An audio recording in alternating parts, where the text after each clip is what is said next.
Guys, we are now entering that part of the cycle where a wide variety of people in crypto will be talking all kinds of nonsense, which is fine. That's their prerogative. It should be permissionless. However, inside Cardano, we're going to have to ignore a lot of it because we've got more important things on the agenda.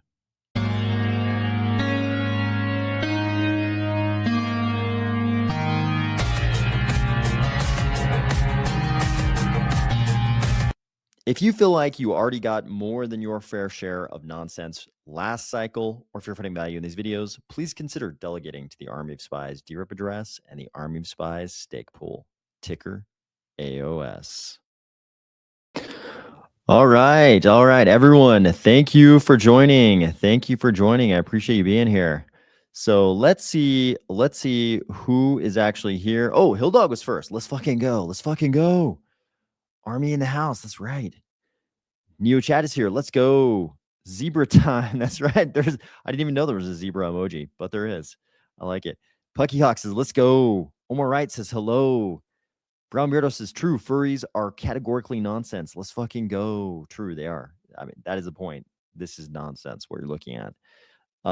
J Coco says, AOS, let's fucking go. Night mode. That's right. Night mode. What I'm working on most of the hours of the day these days, even the weekends. Nothing but night mode going on for me this weekend. I'll put it that way. And I do my sports stuff too. Jay Marie says, I love nonsense. Clock is about to strike midnight. Let's fucking go. It's true. I mean, I'm not going to deny we do a lot of nonsense stuff on this channel, but we're going to talk about the bad nonsense. We're going to talk about bad nonsense in this episode. I understand the nonsense you're talking about because let's face it, on this channel, we are guilty of some nonsense as well. Just not the bad kind we're talking about here. We're guilty of some silliness over here, but we're going to talk about some real nonsense tonight. Otis Fricho says, you got my interest, AOS. Let's go. Afro in the Wind says, ready? Let's go to the zoo. Basically. Rulo's here. Hola. Thank you for joining, Rulo. Corny G is here. Corny G says, I finally caught alive. Let's go. Okay, so let's talk about this. So Brown Beardo hit it on the head. I was thinking about what is nonsense, right? And I go to parades occasionally, especially the St. Patrick's Day parade. I go to the St. Patrick's Day parade, and it's a nonsensical parade sometimes. Everybody's drunk, and the floats sometimes they're just nonsensical because everybody's so drunk. I'm sure they had an idea. It's that kind of parade I go to. And it's fun. There's a fun kind of nonsense, but we're talking about some real nonsense here. We're talking about the kind of nonsense, like if a bunch of people wanted to live their lives as zebras, I know this looks a little bit like a parade, but if a bunch of people just wanted to live their lives as zebra furries, I don't care. It should be permissionless. They can go do that. They can live in a whole zebra village. One day, just for fun, I might watch from afar. I might look at it in a telescope or something, just to believe that it's real, just so I could laugh for a second. But I don't want to go be in that goddamn village with them. I don't want to be in the village full of zebra furries. I don't want to be one of them. I don't want to live my life in a zebra furry outfit. I don't want to get caught up in their zebra social climbing schemes. Who's in charge of the herd, who are the popular zebras in the herd. I don't want to be involved in any of that shit. And we're entering now this part of the crypto cycle. This happens every time when crypto has to fucking reinvent itself. This happens every cycle. If you're new, welcome to crypto. This happens every fucking cycle. Crypto reinvents itself, and we've fucked that up the last couple of times. We reinvented ourselves as, the NFT ecosystem, the meme coin ecosystem, not Cardano specifically, but all of crypto. We were just like, our thing is NFTs. Our thing is meme coins. We fucked that up twice, the last two times. The time before, we kind of had DeFi summer. That was necessary. We actually had to do that. And we kind of fucked up the last two, right? We didn't really add a lot of real world value. And now we're fucking paying the price for it. So this time around, we also need to not engage in the nonsense. And what you see right now is a lot of people in crypto, and I'm talking about I'm talking about the so-called influencers, right? I think of myself as just a commentator, like a lot of you. You know, a lot of you are on X every day, and we're all commenting about Cardano because we're very enthusiastic about it. I think of all of us more as like commentators, like we're just sitting around watching, watching a fight, and we're talking about the fight, in the clubhouse. You know what I mean? This is like what we do. We're not influencers, air quotes, but the influencers are right now trying to figure out how the fuck we're going to reinvent ourselves. They can't tell what direction it's going to go. So they're talking a lot of nonsense right now. We're going to talk about some of the nonsense. One thing in particular that is just like a complete waste of time. I'm trying not to spout ad hominems against this person who's responsible for this, but the whole thing is so stupid to me. We're going to talk about it. We're going to take it apart and explain how stupid it is. And then hopefully everybody can just move on because it's so dumb. It's such a waste of time. And there's going to be a lot of shit like this in this part of the cycle because all the influencers don't know what direction crypto is going to go in. So they're all reaching for something because they don't know what they're supposed to embrace, because a lot of them don't really do any outside the box thinking. They don't do any real creative, valuable thinking. They just figure out what is the trend, and then they latch themselves onto that trend and they just kind of cover the trend, and they don't really do any substantive, quality thinking. So we're going to talk about it just because I know this shit is going to come up over and over again, this kind of nonsense. So we're going to talk about it. But first, we're going to talk about all the good things going on in crypto. So Hoochie123 says, finally moved my ADA off the centralized exchange. Happy to have you use my DRep. Thank you, most importantly, for moving off the fucking centralized exchange. And I don't mean that in a mean way, because some of my very close friends refuse to take their ADA off centralized exchanges. As much I've talked about it so many times, and they still, very smart people. These are smart people, and they refuse to leave the safety and warmth of the centralized exchange. However, we've all been there. There was a part of the timeline when we were all there. Very few people do not go through a centralized exchange and somehow make their way into crypto. Very, very few. So all of us were there. Congratulations and thank you, Hoochie. I appreciate you moving off the exchange most of all, and very, very grateful that you have chosen me as your DRep. So thank you very much for that as well. But thank you for moving off the centralized exchange, first of all. So so that's great. This is what we want to see in crypto. We want to see people moving off the Coinbases, off the Krakens. We love Kraken, but off the Binances, and into real crypto, self-custody, self-custody's motherfuckers. That's where it's at. And I don't mean that in a mean way. I just mean like, I gotta curse because I'm so enthusiastic about self-custody. Yep. Welcome to real crypto. It's probably the better way to put it. Okay. Let's talk about night mode. So night mode, I've been working all weekend. I tried to make some posts on the night mode X so people would understand what's going on. So over the weekend, there's a couple different test nets for midnight right now. One of them is preview. One of them is pre-prod. Preview is kind of being used by probably, by a lot of different people, but a lot of more like enterprise type developers. And pre-prod is what a lot of us like normal people building things are using. So I've been using pre-prod, but both of them were undergoing resets and testing this weekend. So what I was doing last week was beginning to hook up the front end, this website, to the smart contract, which was already deployed on pre-prod. So I did some more of that, and then they started doing the testing and the resetting and all that stuff over the weekend. So I couldn't do any more of the hooking it up because, pre-prod wasn't stable. So instead, what I started doing is some other stuff. Like I built in some of the instruction, and we'll talk about how all this is going to work later when we can kind of devote some more time to it. But started building out some of the instructions that would go back and forth from the buyer to the seller. This would be in the case of something like, somebody, a seller, creates an offer in a market like, hey, I'm in this neighborhood in, name your city, and I'll walk your dog. And then you got to send instructions back and forth like, hey, can you walk my dog on Tuesday at 2 p.m.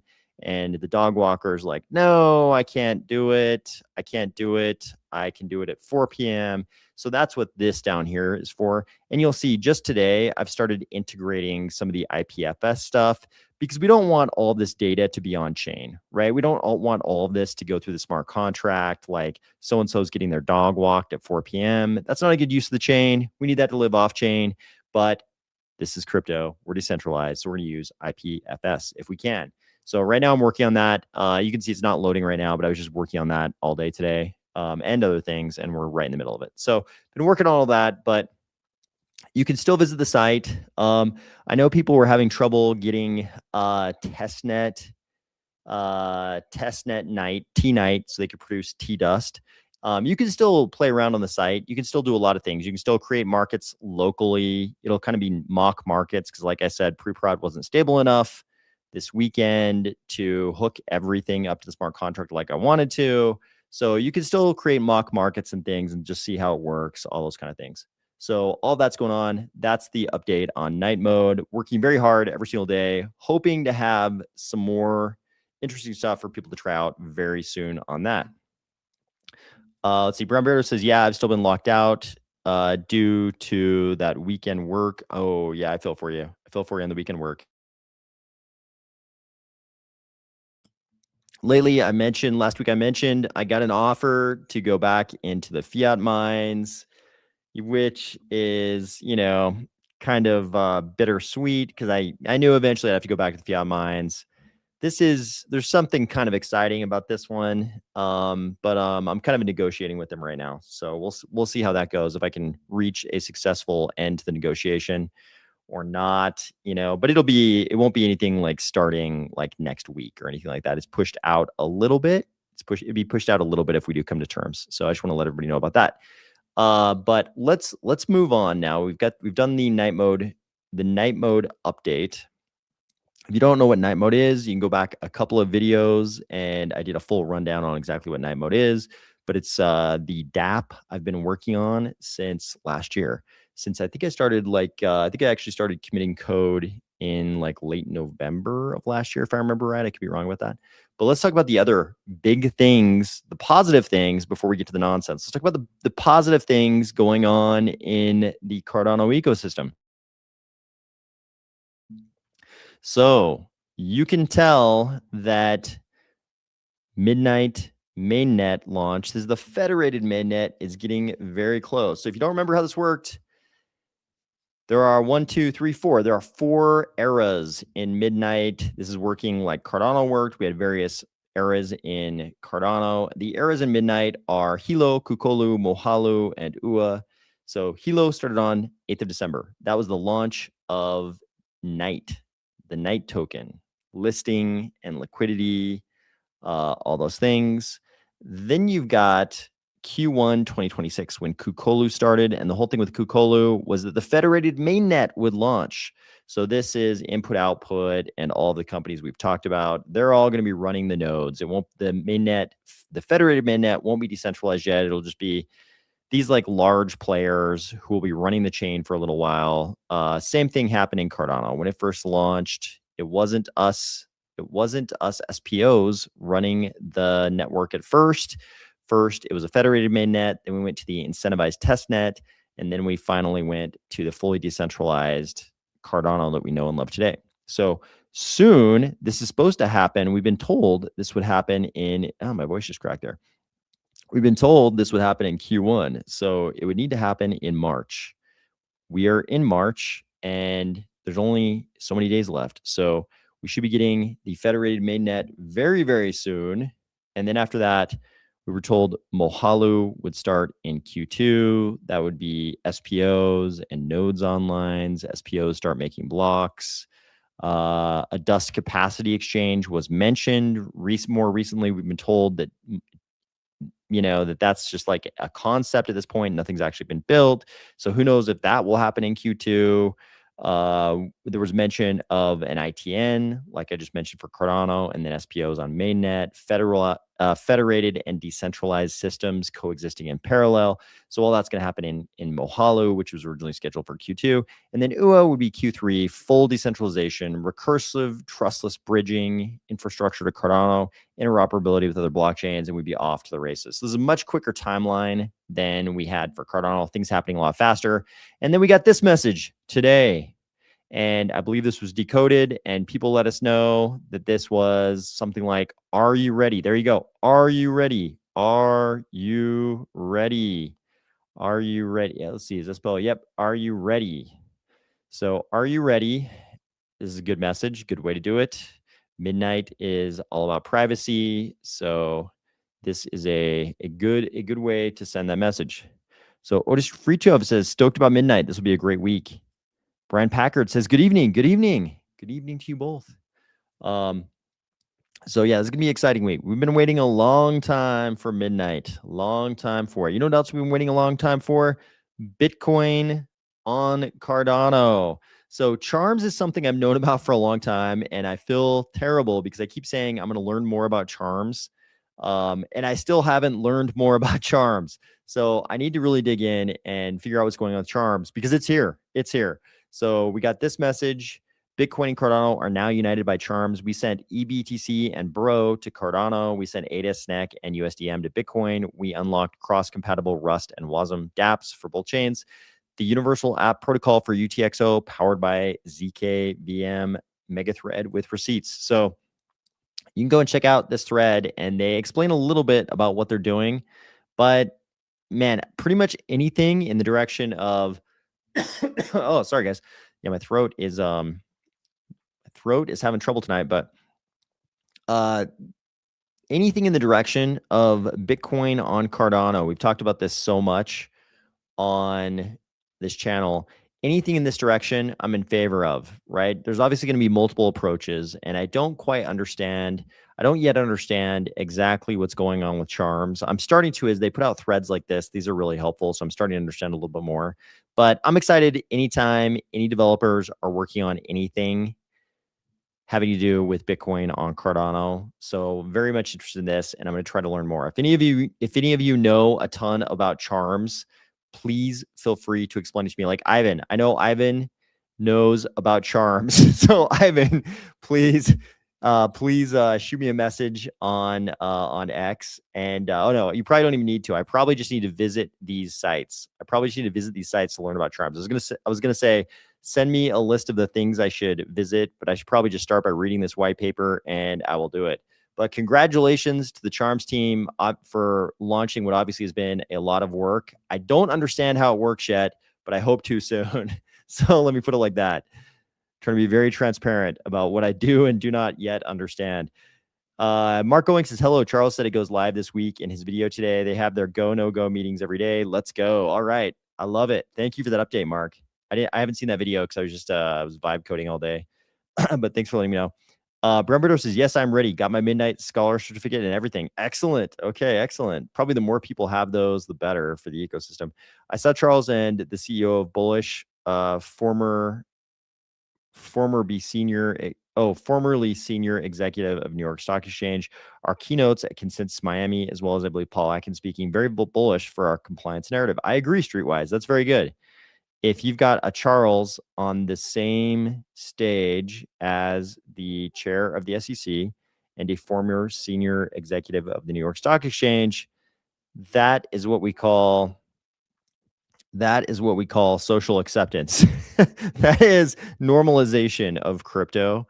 So that's a good thing. I mean, this could have never happened during the Gary Gensler days. Gary Gensler is not going to be like, "Okay, I'm going to go to speak at this thing, Consensus Miami, and before me will be Charles, and afterwards will be a former senior executive of the New York Stock Exchange who's now he's now the CEO of something called Bullish," right? That probably couldn't have happened, but the fact that it's happening now is great. Omar says nonsense. Yep. This whole video is about nonsense. Add EUTXO-ness talks to Bitcoin more natively. ADA EUTXO-ness talks to Bitcoin more natively. Yep. Let's hope chain abstraction makes the user experience seamless. I hope so.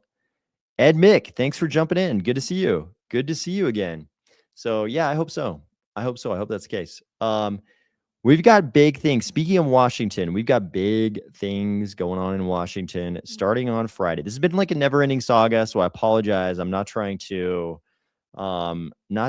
drag out, drag out this event, but the whole Clarity Act thing is pretty transformative for crypto, so it's worth following this at the level we have been.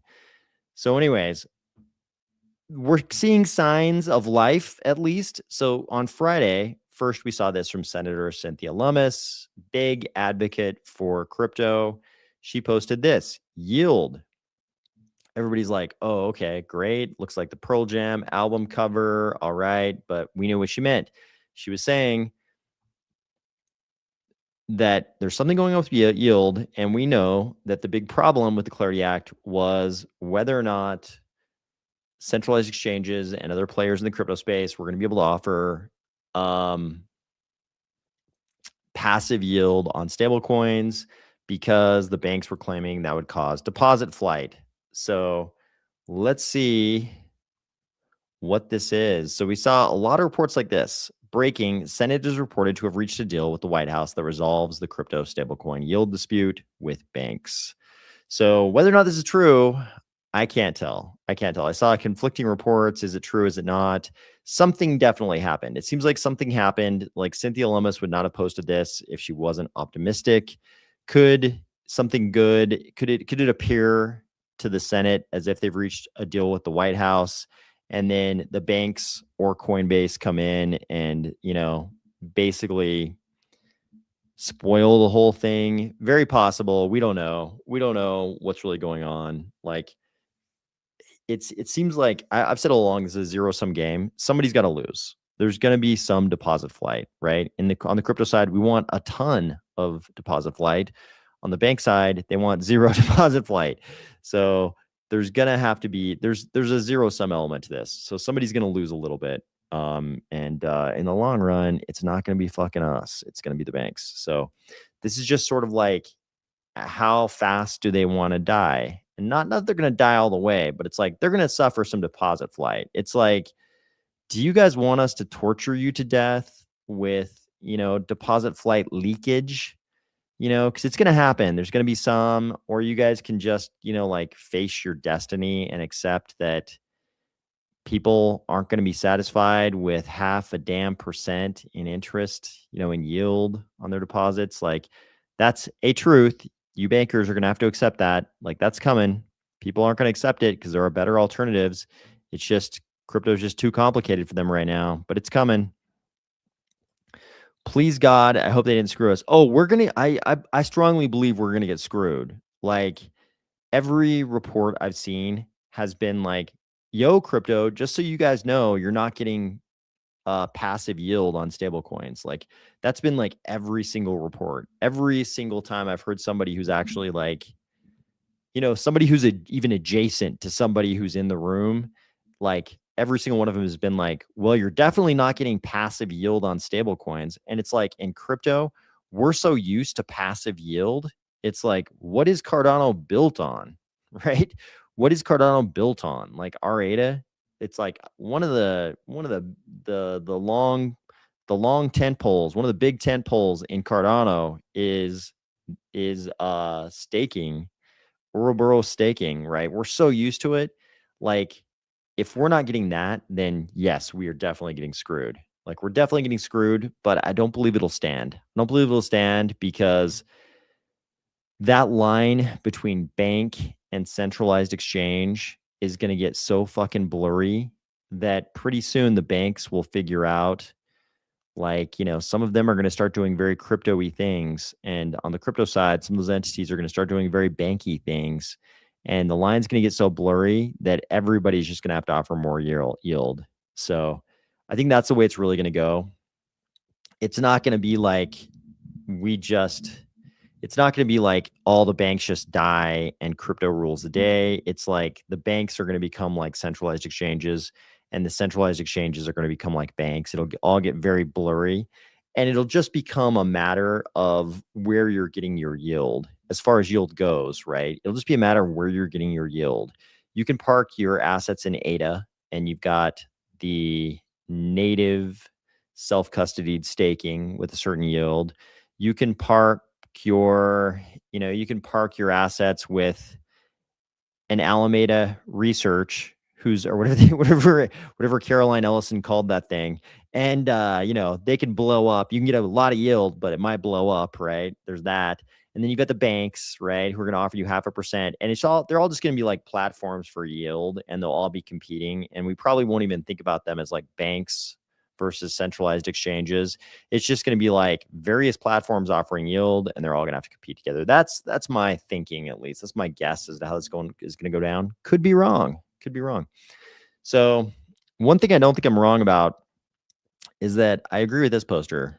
So it's sad to me that it took until March 21, 2026 to start seeing people posting this. I've been saying it forever, but this is true. All the speculative casino shit we've done for the last several years has been a net negative for crypto. So, obviously there's Cardano guys in here jumping in with stuff like Solana was a cancer. Pump and dumps aren't good at attracting investment. It's true. These are all people we all know, right? These are not strangers to us. But somebody did make a good point down here. So are most of the coins and networks that exist. So in defense of the meme coin side of things, this is true.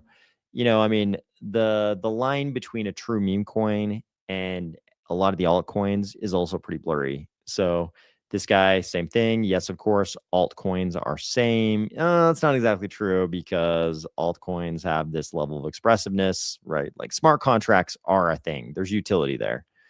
Everybody kind of agrees on that, except for the Bitcoin maximalists. So anyways, I think this is true. It's sad to me that it took this long for people to figure that out. This should have been something like last cycle that should have like acceptance of this concept should have tamped down that whole meme coin casino thing last cycle.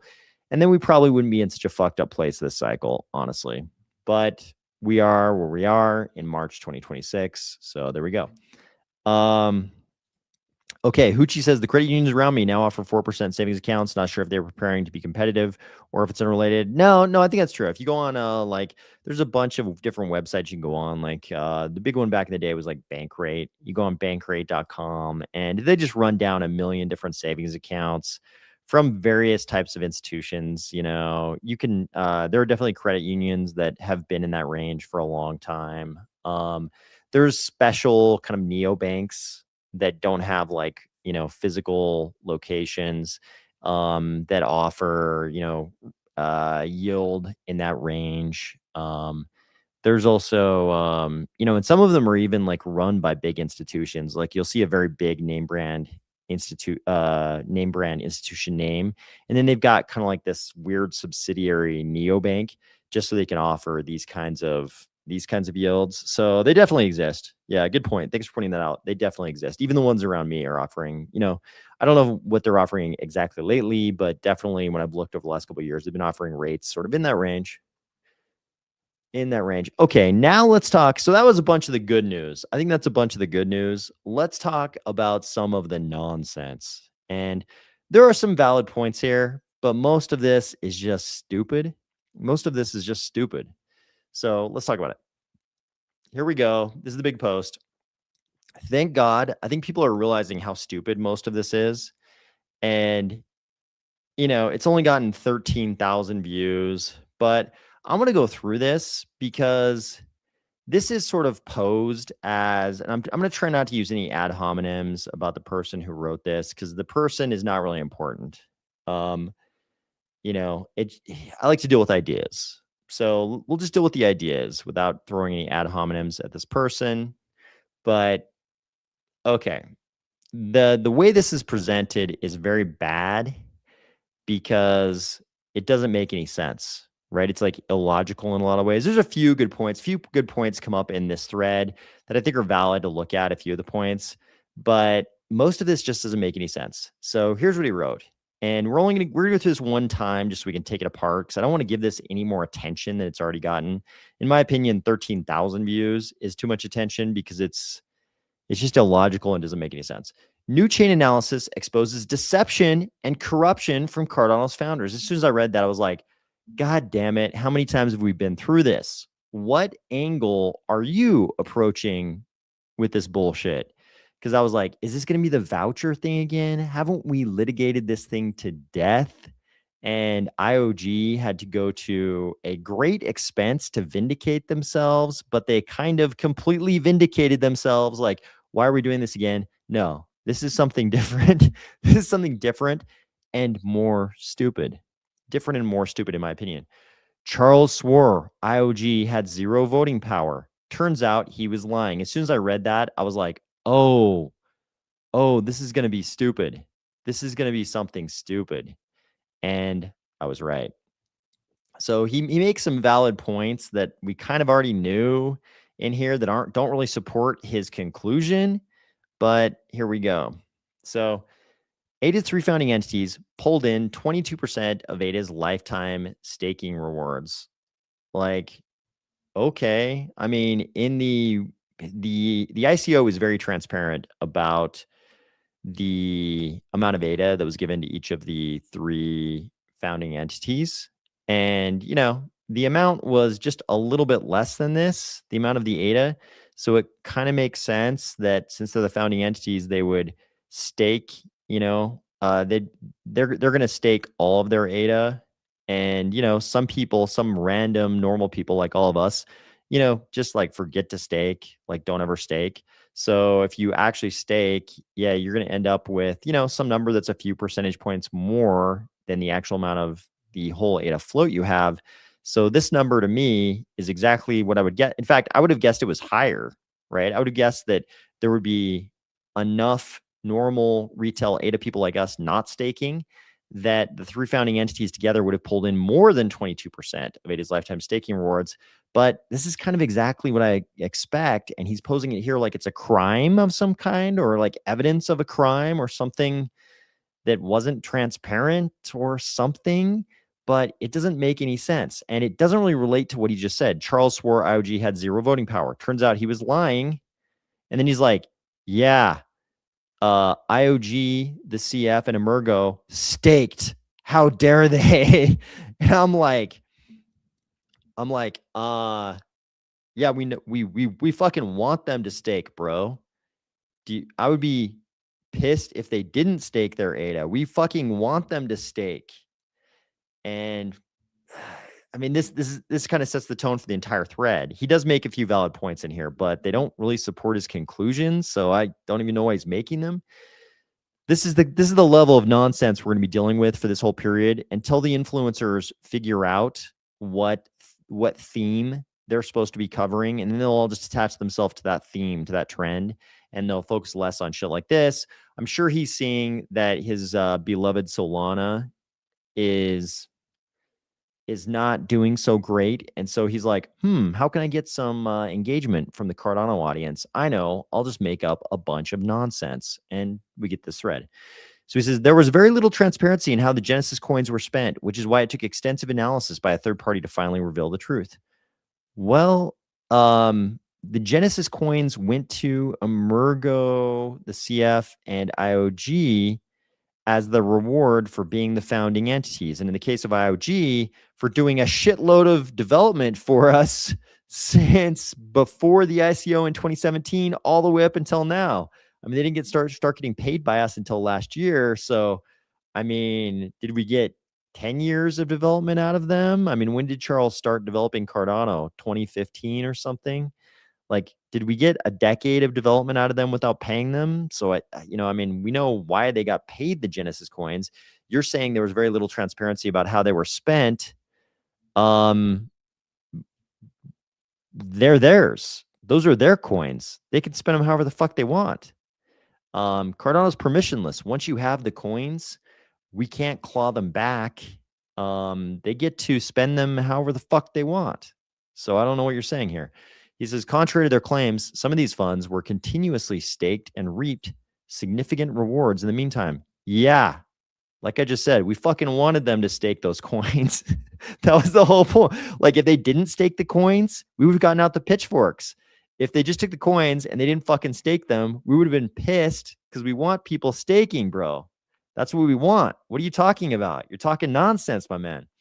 while also potentially covertly swaying important on-chain votes. Okay, this is something totally different, right? Like, you're accusing them of staking, something we want them to do. So that's kind of like a non-point. It's just some it's just some stupid stuff. This would be interesting if you could support it. I'm not sure anything else you say in this entire paragraph supports this, while also potentially covertly swaying important on-chain votes. I'm not sure if this person understands how the voting works, but I can't find anything that supports this in anything he wrote. So, according to Charles, these funds are profit, none of the concern or business of the community as a whole, and we earned it all. It's not the people's money. Yeah, they fucking did earn it, and it is theirs. They do get to do whatever the hell they want with it.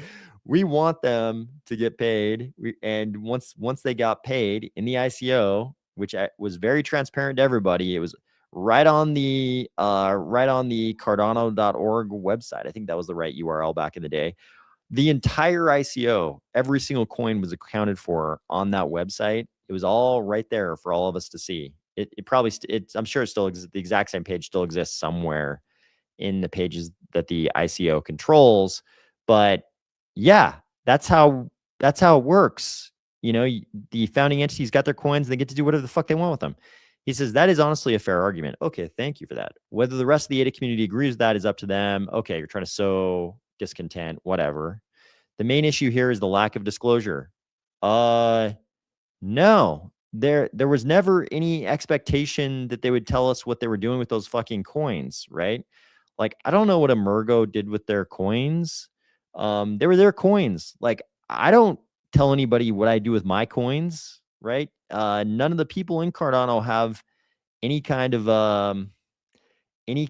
a duty. There's no duty written in the Constitution.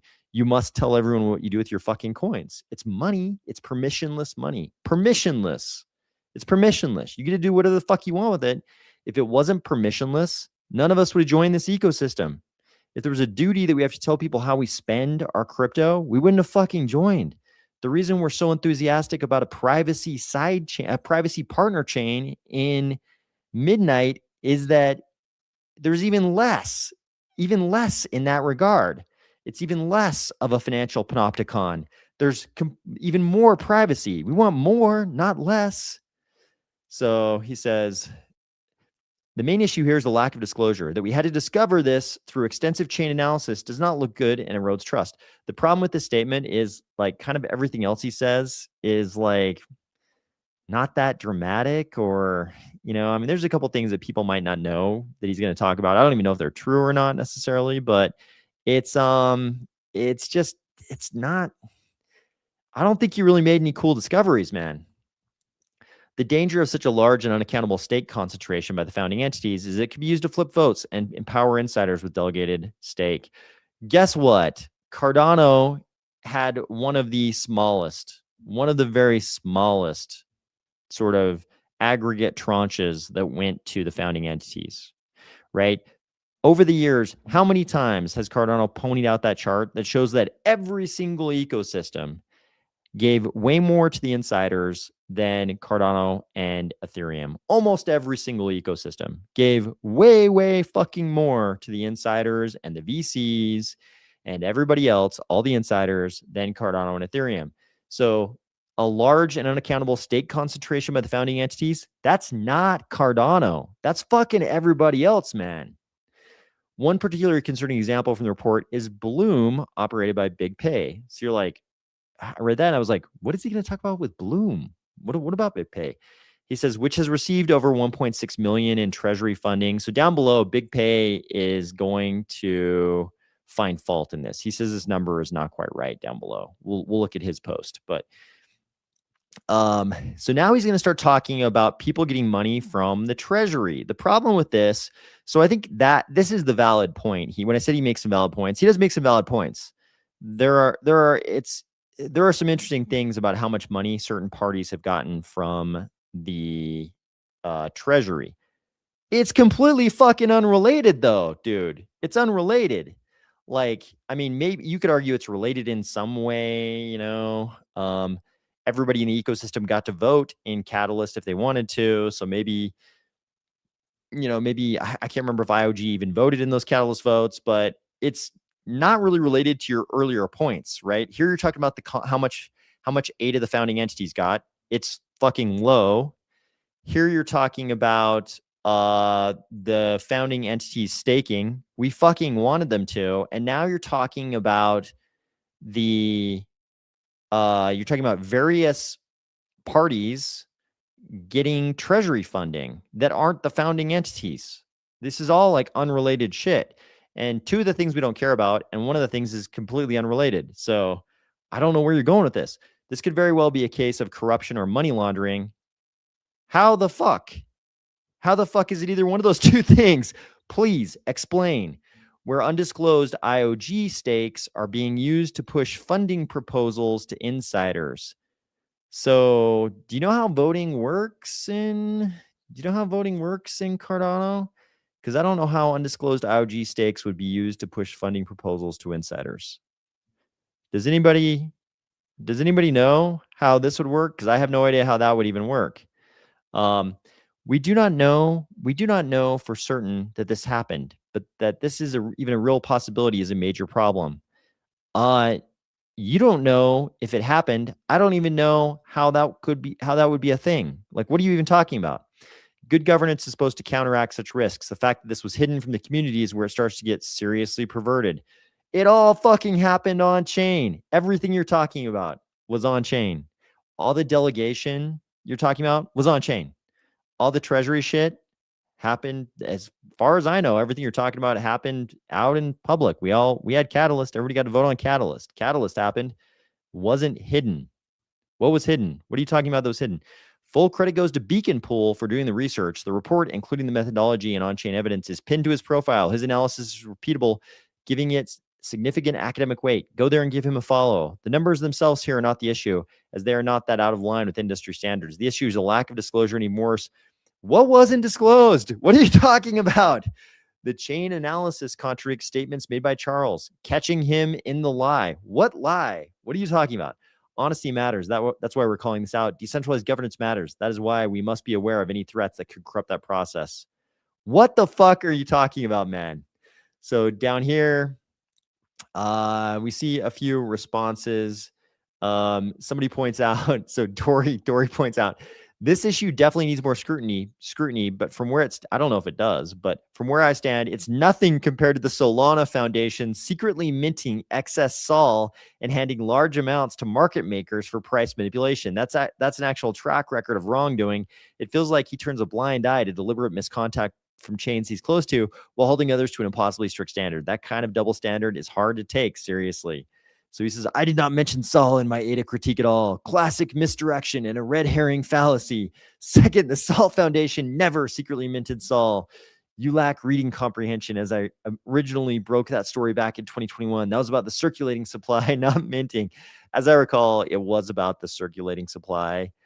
People had, if I recall correctly, and I could be recalling incorrectly, but I covered it on this channel at the time it happened. But there was some misconceptions about the amount of the supply that was out there. People didn't understand. And it's, the details are kind of in between these two. My recollection is the details are actually in between those two. But Dory makes a good point. He doesn't talk about Sol. And with Sol, there is some crazy stuff that went on that's, that actually rings more of what he's accusing Cardano of here. So okay, I don't agree. This is definitely a topic that deserves attention. I don't know if that's true. But this is true. Justin, be careful. Staked ADA has nothing to do with voting power.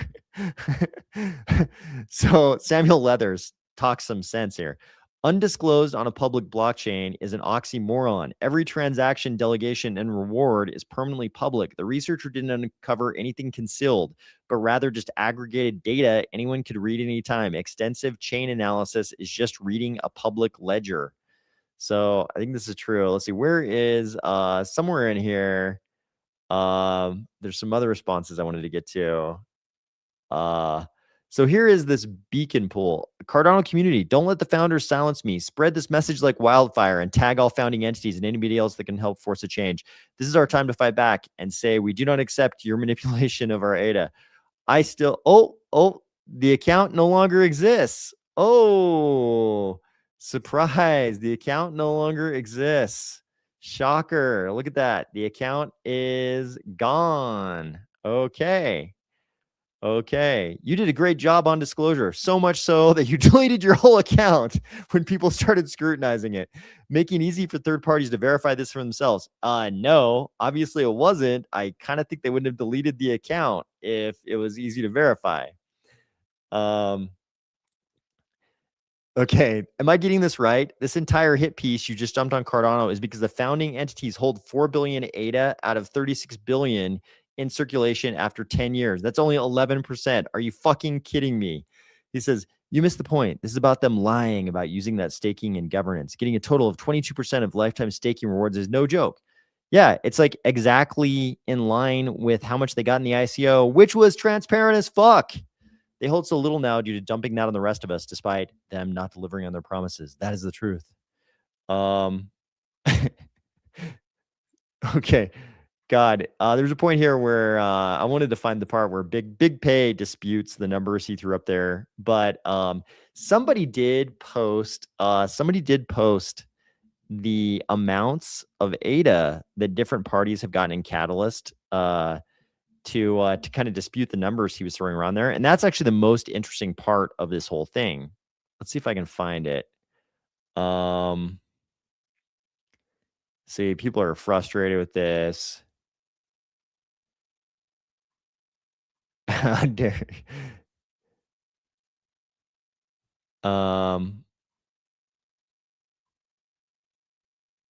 Okay, and here's apparently something I was just talking about is already on X. So there we go. I guess he'll see part of this video right now as I'm making it. It's already on X. Okay.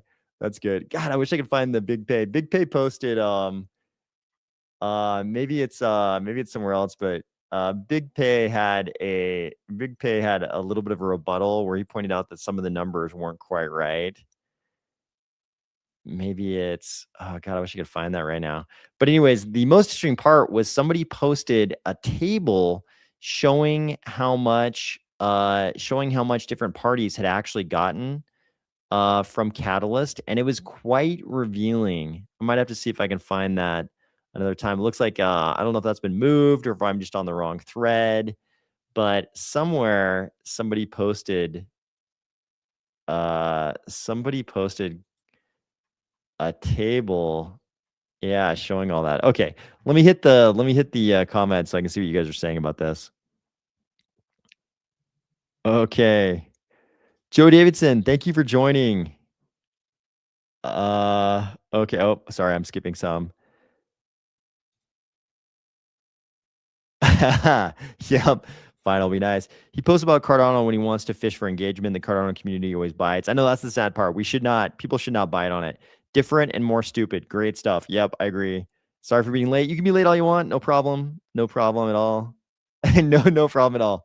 You can be late, early, as you wish. I agree he's fishing. The problem is we don't know how many people find bonbons first and therefore hate Cardano based on lies. Yeah, that's true. Everyone send me $100. I'll send you my course. Okay, bye. Yeah. I've been watching too much YouTube at work tonight. I feel so stupid. Don't worry. I watch a lot of YouTube as well. Oh, Justin Fudding again. Yep, definitely. Yep. It's a day that ends in Y. Yep. Solana, the transparent altruism chain. Exactly. Duty. Yes. Yes. Dolphy Wolf, good morning. Thanks for joining. Good morning. Pretty sure IOG recused themselves from voting on anything a hell of a long time ago. That's my recollection.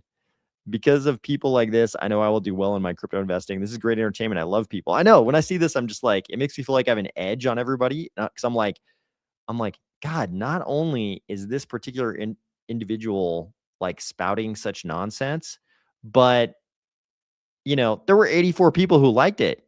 That makes me kind of happy because it's like I've got an edge on all these people, or they're being, kind of strategic and they're liking something they know is not true to support it because they think it's bad for us, that kind of thing. What a bum. Yeah, totally. Dude's worried about other people's money. Like, what the fuck? Exactly. He's like, how did you spend all your money that you got in 2017? It's damn near a decade ago. And he's like, how dare you not tell us what you spent the money on? Actually, Charles has shown you helicopters, Lambos, all kinds, ranches, all kinds of shit. He's showing you, I don't know what money he spent on that because he had a lot of Bitcoin money before Cardano, but Charles is showing you all kinds of shit he spent money on. So, but yeah, I agree. He's worried about other people's money. Satoshi got a lot of the first blocks. Stop buying BTC. Yeah, exactly. Satoshi's one of the richest men in the world, and he never told us what he's spending on. Stop the presses. Stop buying BTC. Have you seen the new cinematic trailer for? I watched it. Yeah, you guys mentioned it last time, and I watched it. It was awesome. I was really impressed. That was an awesome trailer. Good job, Infinity Rising. That was an awesome trailer. That's going to bring a ton of people to Cardano. So many new people joining the Discord and making wallets.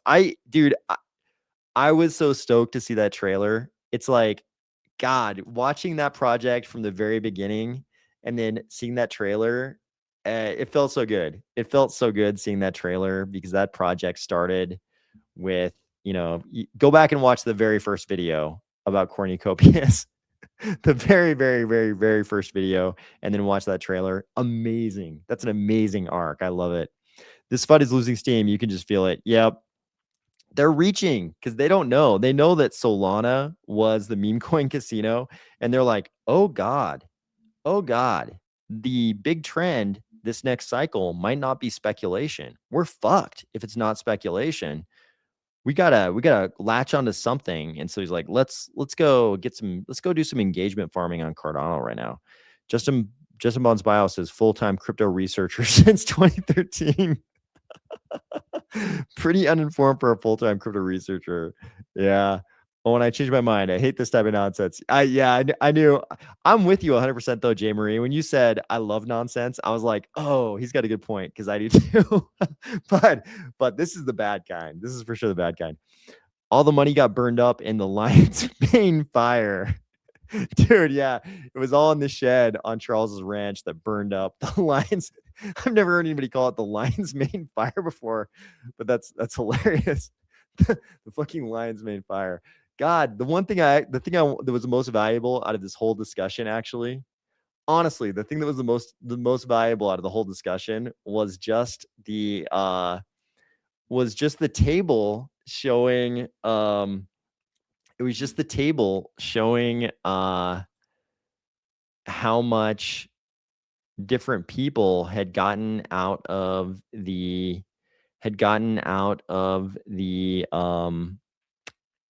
out of Catalyst. That was quite telling, I thought. But now I can't.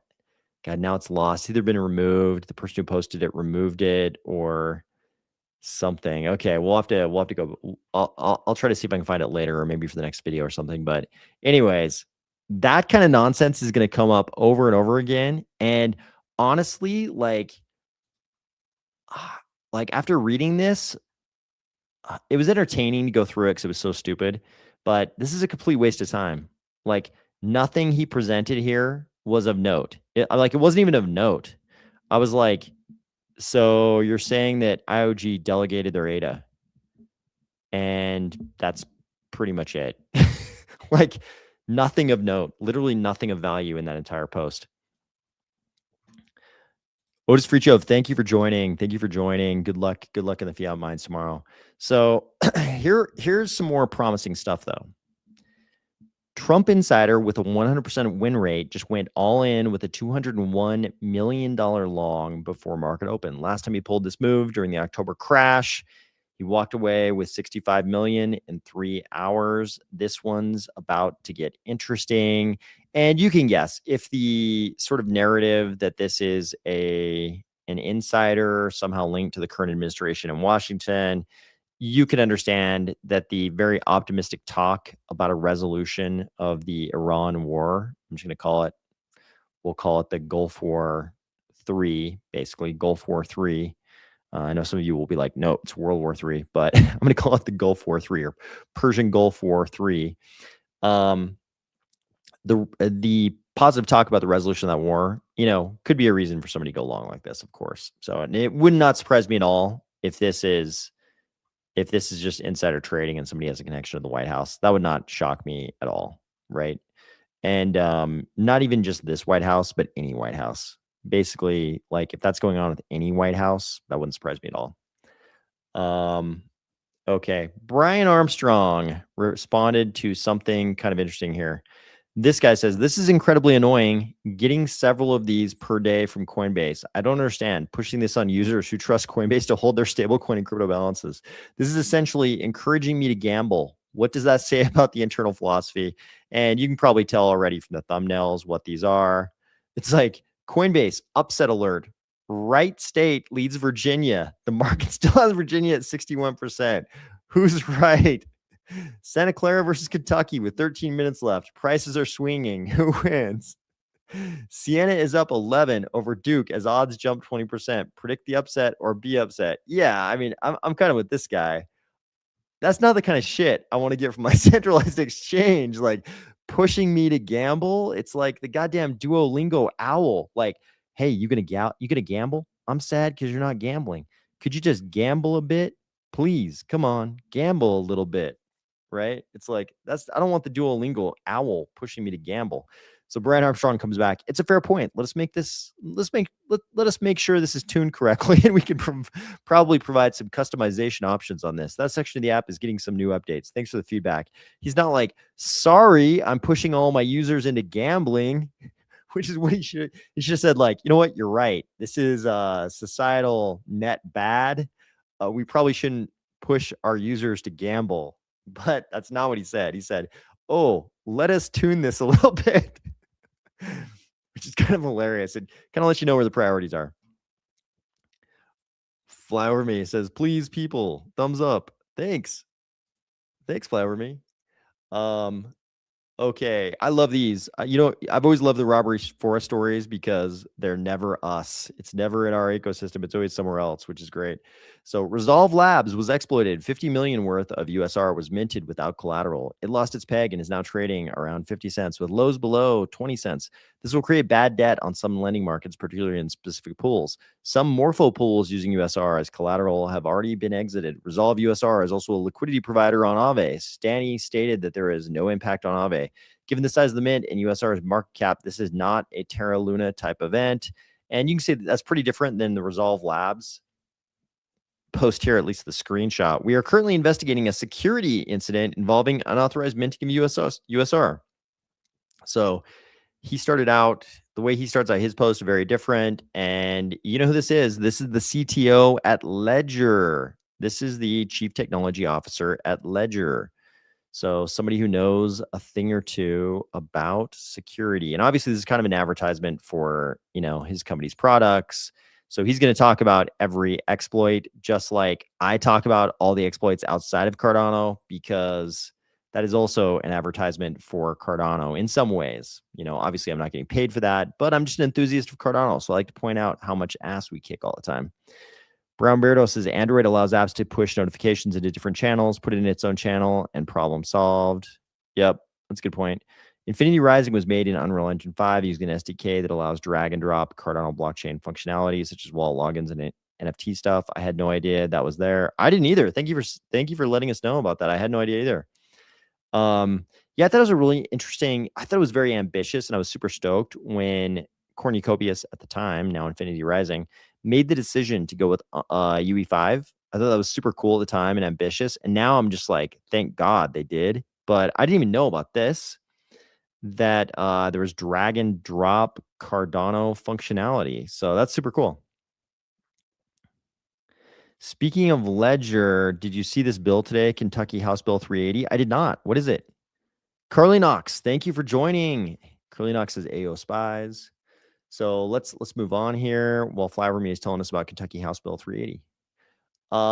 Okay, I can't even call this AI news. It's kind of AI news. You guys probably saw this.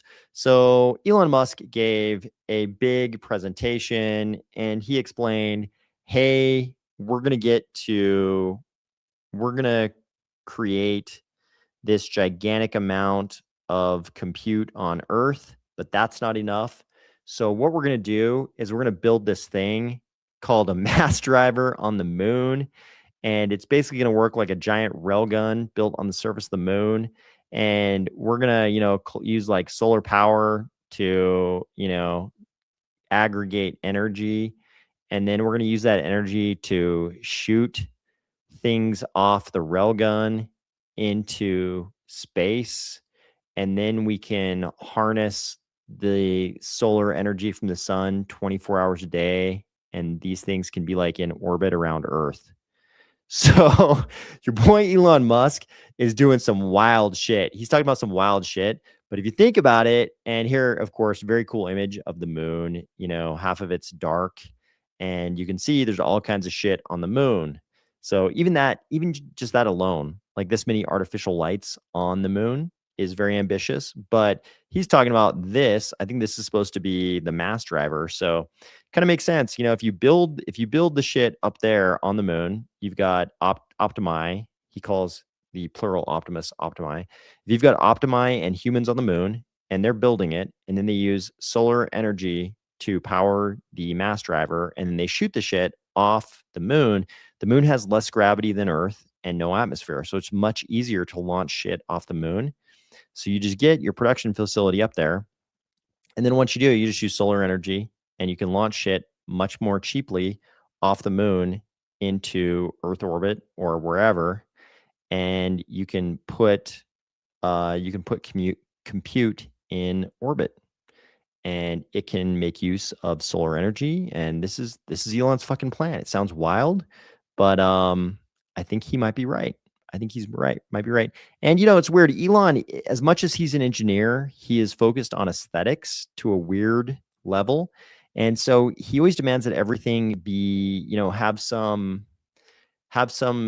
encompass some notion of like beauty, either human beauty or beauty that humans can perceive, some human notion of beauty. And even with this mass driver tunnel, I look at this and I'm like, yeah, it's beautiful. It's beautiful. So very interesting. I thought that was worth noting because this could be a fucking thing.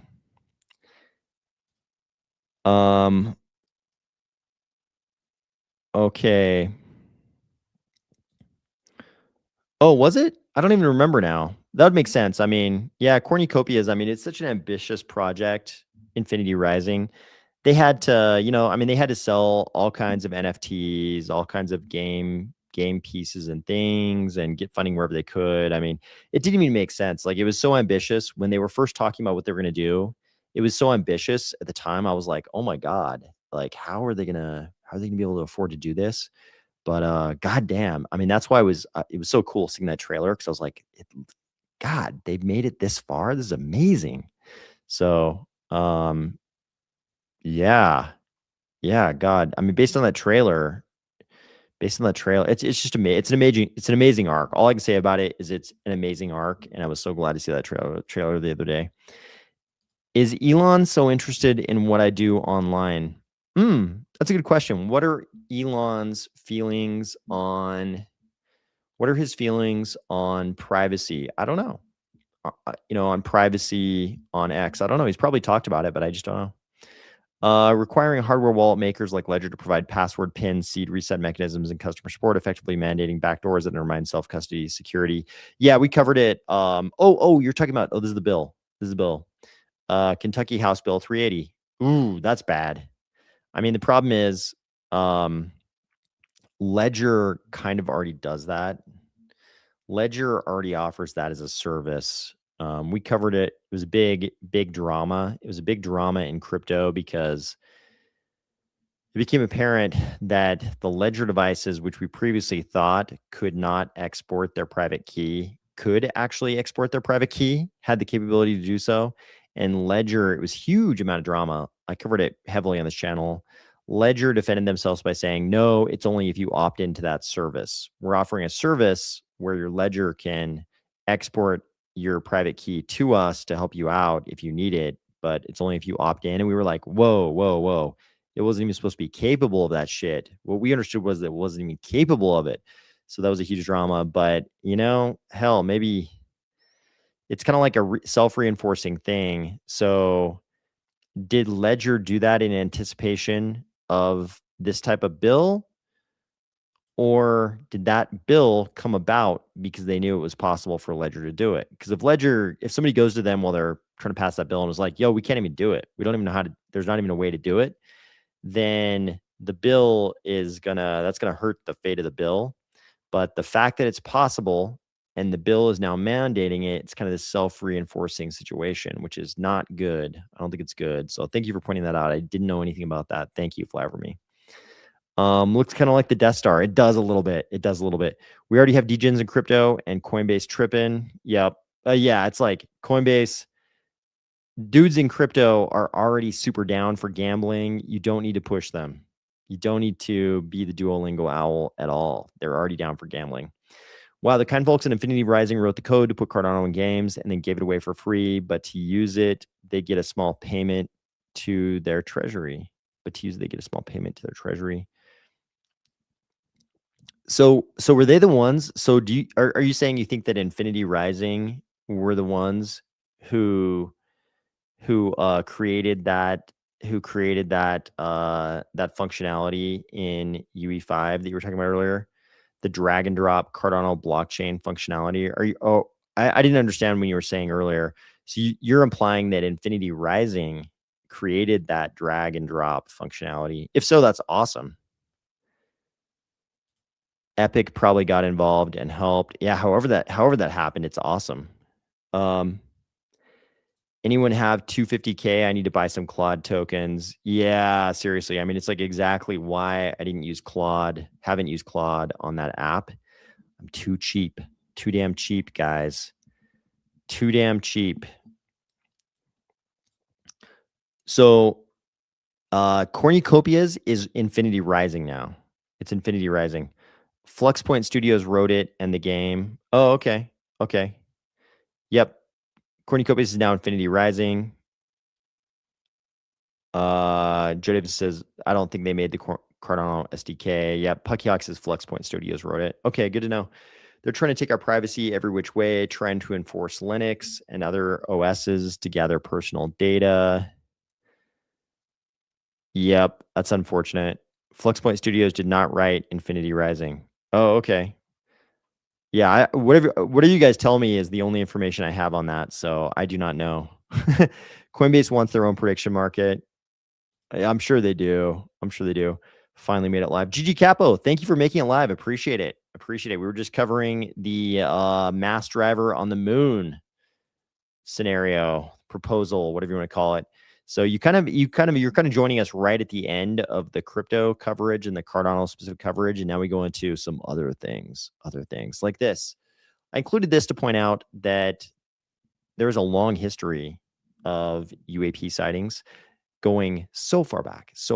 This one is about the Phantom Hat incident, a documented wave of mass UFO sightings. We usually call these UFO flaps in 1018 China during the Northern Song Dynasty. It was given this name because witnesses consistently described the objects as resembling a wide-winged official hat, similar to the Song Dynasty Futu, flying through the night sky. I thought this was an awesome, obviously I'm guessing AI generated picture, but an awesome picture. I would be freaked out if I was some Northern Song Dynasty guy and I saw that flying through the air. I would definitely want to be that guy with a spear. I'd be breaking out the spear for sure. But this is not isolated. We've got such a long documented history of UFO flaps just like this one. So Elon wants all my MILF sites. He might. I mean, Elon is kind of that kind of guy. That dude, he's done a lot of fathering. Around there. So he might want all your MILF sites.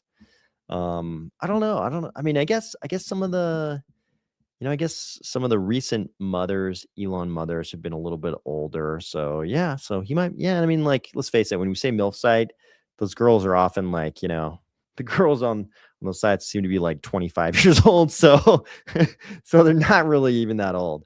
All you need to know is Infinity Rising will bring people to Cardano, and that cinematic trailer is the beat. I agree with that. I totally agree with that. Okay, yes. Puckyox says, okay, yes, I was reading too fast. Fluxpoint Studios wrote the Cardano stuff, and the company named Cornucopia's game rebranded as Infinity Rising. Okay, that'll make sense. Okay, moving on. I'm just glad. I just think it's cool. I think the drag and drop functionality in UE5 for Cardano was awesome. Whoever wrote it. So in a recent discussion about his aliens themed movie, War Machine, you guys might have seen. Who's seen War Machine on Netflix? I haven't seen it yet. Tell me, is it bad or is it good? President Trump told Dennis Quaid, he is like the old officer. What is, I haven't seen the movie. It looks like he's kind of the officer in charge. What is he, like a general or something, or a colonel maybe? President Trump told actor Dennis Quaid that he is releasing the file about aliens. So this is kind of promising because we haven't gotten that level of assurance from Trump himself. We've seen Rep Luna say that she believes he's going to release it, which was pretty promising. That was pretty promising, but it wasn't exactly clear if they were really going to release it or not. So this is kind of promising. Puckyhawk says Flexpoint Studios rocks. Wow, they are all about Cardano. James Syracuse says good. Yep. So this is pretty promising. We also got this. So this is interesting. Not so promising for Arrow. Representative Anna Paulina Luna on what to expect on the upcoming release about UFOs. Oh, this is not quite the Arrow thing. We're going to get to that. Every single member of Congress who's gone into that briefing has come out saying, holy shit. So I've actually seen the clip where she says this, and she definitely says every member of Congress who's gone in for the same briefing that she's received comes out and their reaction is like, holy shit, this thing is real, right? Which would be shocking. Somebody who doesn't have any exposure to this entire topic, I'm sure seeing whatever she's seen is quite shocking, probably very cognitively jarring. So Anna Paulina Luna also said this: I will be recommending to the chairman of Doge that we completely disband and defund Arrow. Tim Burchett says agreed. They are done. A lot of people say Arrow is just the modern, Operation Blue Book. It's kind of a way to whitewash everything. It's like they put the people who are actually a part of the legacy program in charge of this kind of fake entity that's supposed to be investigating the legacy program. And then, of course, they turn around and say, nothing to see here. So I think almost everybody is of the same opinion, specifically with regard to Dr. Sean Kirkpatrick, who headed up Arrow originally. It's kind of amazing because Arrow is kind of the baby of Senator Gillibrand, who's been great on crypto issues, but it kind of appears as if she got bamboozled on Arrow. And the people who were put in charge of Arrow were the people who were trying to keep the secret, not the people who were trying to reveal any secrets, which is not what you want. So both Anna Paulina Luna and Tim Burchett want to get rid of Arrow, and I think that's probably the right move based on what I've seen. Okay, this is an important post. Just to remind everybody that 1999 might have been the peak of human civilization. I came late tonight. Did you talk about charms? I did. I talked about charms right at the very start. Very interested in charms. Puckyhawk says, whoa, okay, Flexpoint Studios also does proof of inference, so you can copyright AI-generated content by storing a record of your prompts to show creative labor. Oh, that's super interesting. You can copyright AI-generated content by storing a record of your prompts to show creative labor. Ooh, I'm very interested in that. Obviously, I do a lot of AI image generation for the thumbnails for these videos, so that's very interesting to me. But yeah, I thought this was Autism Capital has some very interesting posts, but in a lot of ways, this one makes sense to me. 1999 might be the most goated year of all time. Let's just hit some of the high points. Matrix, Fight Club, Napster, Baby One More Time, Genie in a Bottle, Livin' La Vida Loca, Eminem, Enema of the State, The Sopranos, Family Guy, Futurama, EverQuest, The Best Aesthetic Known to Man, the Dreamcast, the Y2K Scare. 1999 was the peak of human civilization. Woodstock, American Pie, Office Space, great fucking movie. The South Park movie, Counter-Strike. How did one year have so much cultural impact? And then I thought this was interesting. It was quite literally the peak, laughing my ass off. Velocity of M2 money stock. And you see, it's true. It's true. Right about 1999, the peak of the velocity of M2 money stock. So a lot of good things in 1999. So if you were around, I was in college. You remember, I think I saw both The Matrix and The Fight Club. I think I saw both those with my college roommates in a theater near our university. And Napster was definitely going on around that time. So quite a time, quite a time. There's some other albums I would throw in there besides just the ones they mentioned, but quite a time. So this is kind of interesting. So we're seeing kind of a little bit of the same pattern we saw before with Iran. So the pattern I'm talking about is when all of a sudden Trump gets real serious about negotiating with the clerical regime in Tehran right before he launches something new, right? Something new and kind of devastating. He starts acting like they're going to be real involved on the diplomatic side right before launching something brand new on the military side. That could be happening right now. So right now we're seeing a lot as of like Friday, we started seeing posts like this.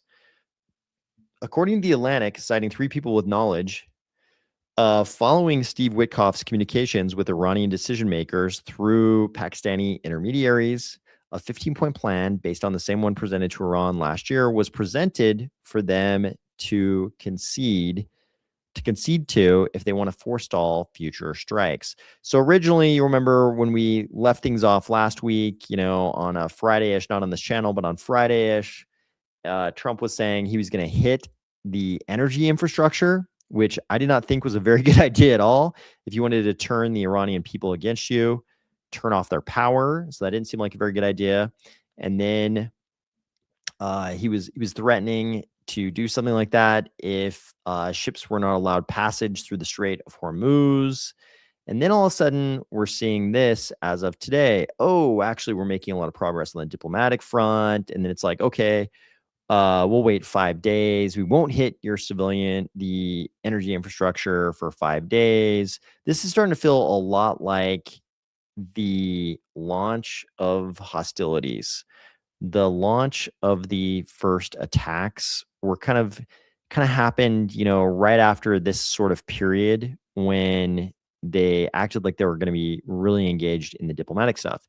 So here we see, in addition to White House Special Envoy Steve Witkoff and Jared Kushner, VP JD Vance may attend a peace summit with Iranian officials, including Parliament Speaker Mohammad Bagher Ghalibaf, being planned for later this week in Islamabad, Pakistan. So kind of interesting. It seems like this is kind of what they did before they launched hostilities, before they launched the air war.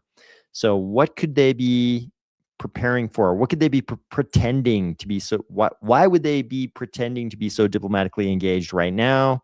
It could be, while they've already launched the air war, it could be they're going to do something on the ground. And this might not be, I think we're all hoping, the people who are very skeptical of any kind of a ground war, not skeptical of it happening, but skeptical of the wisdom of any kind of boots on the ground in Iran proper, might feel comforted if this is only to take Karg Island. If they just take Karg Island, that's obviously different than landing on the Iranian mainland. I've talked about it before on this channel, not since these hostilities began, but I've talked about how, military historians, political science professors, international relations academics for the last, since 1979, basically since the clerical regime has taken power in 1979, have talked about how you never want to try to invade Iran. Tehran is so far from the Gulf and it's surrounded by mountains. There's mountainous terrain, there's deserts. Like, terrible idea to try to launch an invasion in the Persian Gulf and march all the way to Tehran, right?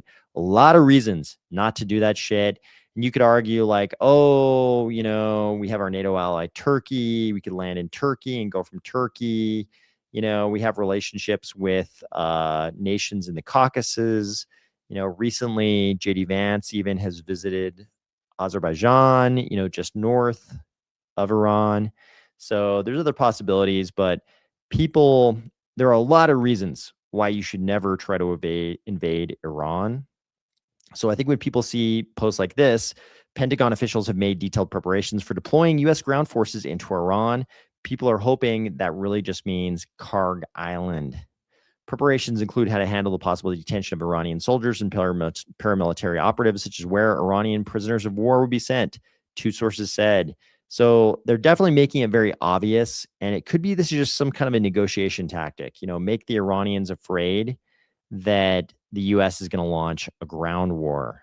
But it seems impossible, especially with midterms coming up. It seems impossible that Trump would try to launch troops into the Iranian mainland. But like I've said many times on this channel, these are wild boys in Washington. They could do whatever. God knows what they will do. They're wild boys. Okay. Puckyhawk says there are way too many details about this copyright for AI. That's going to take a whole show. Laugh out loud. True. Copyright for AI is a wildly interesting topic for sure. Soft IP in general is like very interesting compared to like hard IP. So we're talking about like things like copyright and trade secrets, things like that, versus like getting patents on some kind of mechanical engineering derived device. That'd be like hard IP, like getting patents with the PTO. But copyrights and trademarks and soft IP are kind of fascinating, especially in this AI domain. So Windows Me Scam Edition, Woodstock 1999, right next to my house. Oh, interesting. Omar Wright says he was just trying to reduce the cost of oil on Monday morning. Probably. Meanwhile, oil is back over $100 per barrel. Ground invasion forces should be there by next week. Those in the know made money shorting oil this morning. Yeah, I mean, there could have been. Yeah, it seems like there is. I'm always of the opinion. I'm always of the suspicion that there's a lot of insider trading. That where it looks like there's insider trading, there's like 1,000x that amount actually going on. So I will be the first one to believe that. So here's what else we're seeing. According to the Wall Street Journal, this one was as of today, citing two U.S. officials, the amphibious assault ship USS Tripoli, the amphibious landing dock USS New Orleans, and roughly 2,200 Marines from the 31st Marine Expeditionary Unit will cross into CENTCOM area of responsibility on Friday. Notably, the same day that U.S. President Donald J. Trump's 5-day deadline for Iran to open the Strait of Hormuz expires. So you can imagine the Marines going through the Strait of Hormuz and taking Karg Island, after the deadline's up. Kind of convenient. So a significant movement is underway from U.S. Army, Navy, and Air Force based in CONUS to the Middle East, comprised of at least 35 C-17 flights since March 12th, with 11 more flights on the way. And you can see they're landing in Israel. They're landing at King Faisal Air Base in Jordan and King Hussein International Airport in Jordan. So a lot more concentration of forces on the way to our allies in the Middle East from places like Georgia, Washington, North Carolina, Kentucky, Washington, Virginia, Florida, and New Jersey. So it looks like things, you can imagine they're actually trying to make ground on the diplomatic front, but it looks like they're just, stalling for time while they prepare ground forces to hopefully just open the Strait of Hormuz and take Karg Island, maybe.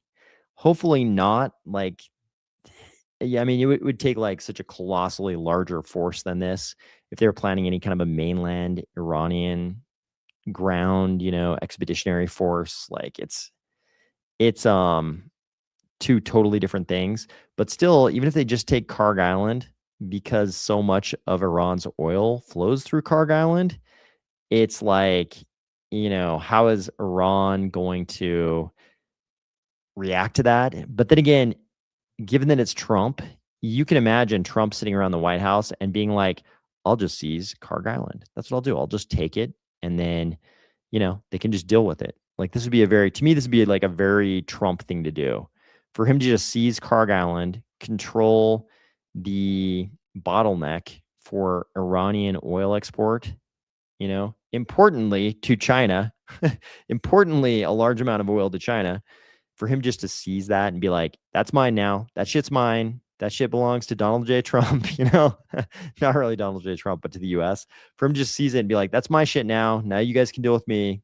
Clerical regime in Tehran and Beijing, you can both deal with me because I have Karg Island. That to me would be like a very Trump thing to do. And then you could see him just like pulling back from everything and trying to just keep Karg Island.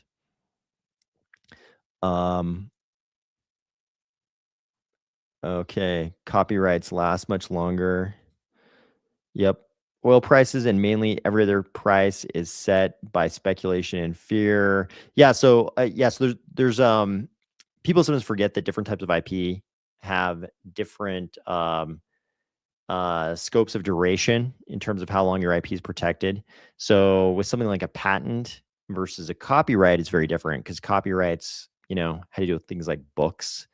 And, there wasn't much reason if you write a novel in 1972, there wasn't like a compelling reason to say like everybody should be able to steal your novel in 1990 when it's only 18 years old, right?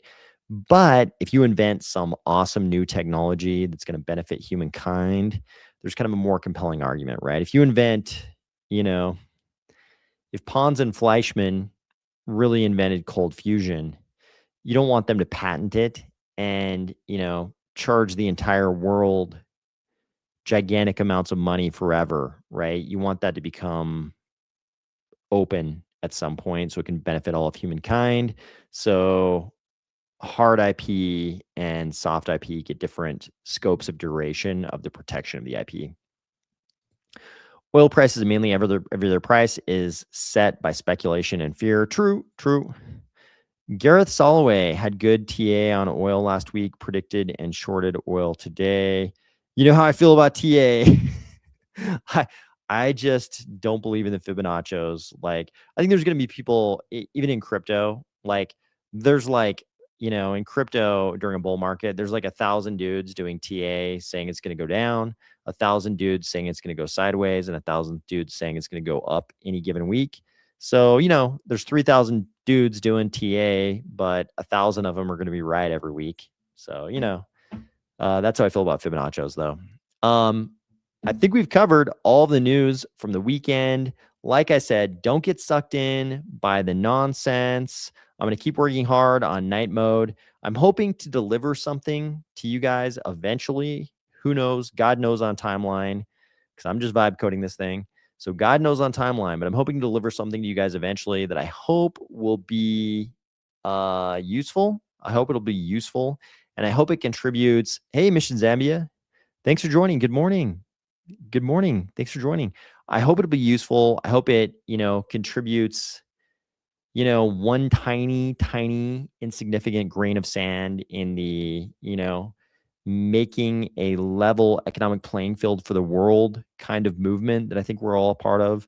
I hope it does something in that direction. I hope it does something, just for doing real shit in crypto. I hope it's like, literally just a tiny, insignificant grain of sand on that beach. Anyways, we'll keep plugging along. We'll keep plugging along. So Omar makes a good point. This is like something that people point to a lot in soft IP law. Steamboat Willie, which I believe was the very first Mickey Mouse cartoon, came into the public domain recently. He doesn't use Fibonaccios. So, I mean, I call all TA Fibonaccios. That's just kind of the general term I use for TA because they so prevalently draw lines and triangles. So that's the nachos part. So they might or might not be using the Fibonacci derived, kind of analysis, but it's all kind of Fibonaccios to me. So anyways, there you go. Curly Knox says James Watt held up the Industrial Revolution for over 30 years with a steam engine. Yep. That's why the patents don't last forever, because we don't want this. But anyways, I hope everybody had a great weekend. I hope you're looking forward to a great week. I hope you don't get sucked in by all this kind of nonsense. Like I said, it's perfectly fine. X has to be permissionless and people can talk all the nonsense bullshit they want. It has to be that way. but I think we as an ecosystem don't have to get pulled into it. So anyways, I hope everybody had a great week, great weekend. I hope you're looking forward to a great week, and I will talk to you soon.